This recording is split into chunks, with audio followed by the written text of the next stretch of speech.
Everybody, it's your hospitality friend Glenn here. I'm at IHIF NYU here in fabulous New York City. And I have got Joseph Bojanowski with me from PM. How are you, man? Great, Glenn. Good to see you. So great to Nice see to you. be here in the city. I love, you know what? Yeah, great energy. Like, yeah, the conference is off to a great start. I will tell you, one of the cool things about, I lived in New York for so many years, is that energy really helps make your career. Because if you feel like you're sitting back for 1 second, everybody else is gonna Yeah. advantage, And that's right? what happens here in the city. Yeah, for sure. it right? sure does. Yeah. Also, I'd like to say, I love the fact that we've been getting to talk more on air. We went too many years without doing that. And just before we went on, I'm like, what are you thinking about? What are you interested in talking about? And we're in this place of lack of clarity. And how do you make decisions when there's not clarity in the marketplace, considering it's set against the backdrop of already the fundamentals were starting to slow up or drop in some instances. So how are you putting this puzzle together to be successful? Yeah, it's interesting. So had a call with the team on Friday,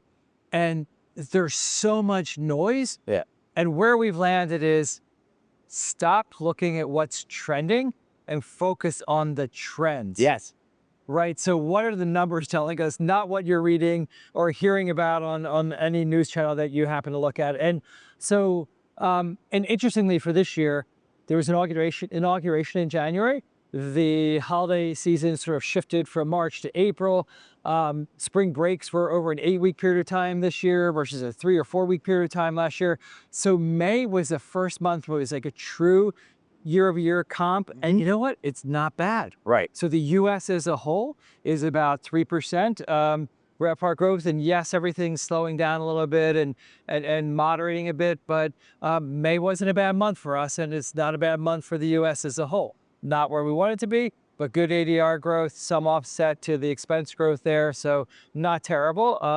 And then what I was saying too, Brett, before we got on air, I was in Tahoe last week at Evo Tahoe City that opened on March 1st. It was packed. Amazing. Peak rates, cycling, hiking, kayaking, fly fishing. The experiential side is alive and well and booming, and this summer is going to be great on that side of the ledger. Right. Now, I've said this in a couple of other videos while here, but Joseph here is just reconfirming what I'm thinking. I'm really believing the hospitality economy at this point is untethered from the general economy. I think people have enough things. I think in the post-Great Recession era, 2008 below, I think we really went through a transformation process. And now we've got a whole generation of people that were raised wanting experiences and not needing those things. So I think that might be our way out.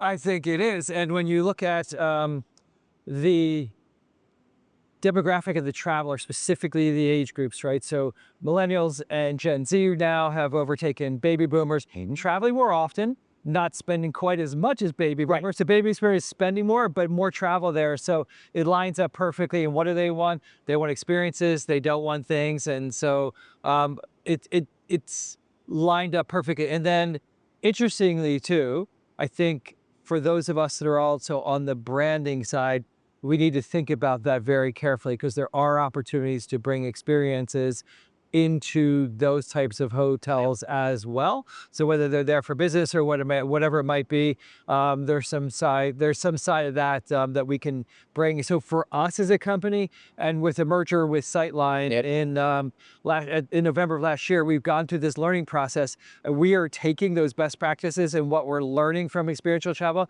and moving them sort of into the maybe core sort of branded side as well. So what you're saying without saying is that you really got to start to look at the value per customer as opposed to the value per room, and start to create things that'll get them to willingly spend more money and make them feel good about it. Exactly. Which aligns with our key focus area for this year, which is TRevPAR, not RevPAR. There you go. Right. Total revenue. Yes, exactly, right? And they are still spending, and they'll spend on things that they value. And the question is whether you can tell the story in a way that creates that value and then charge accordingly. Right. So I'd like to know what you all think. Are we crazy over here, or is there something to be said about the fact that people really want to travel and have experiences over other things that we do in society? I don't think that they need to go to that mid-market steakhouse on a Tuesday night, but they do need to take a trip. Yeah, exactly.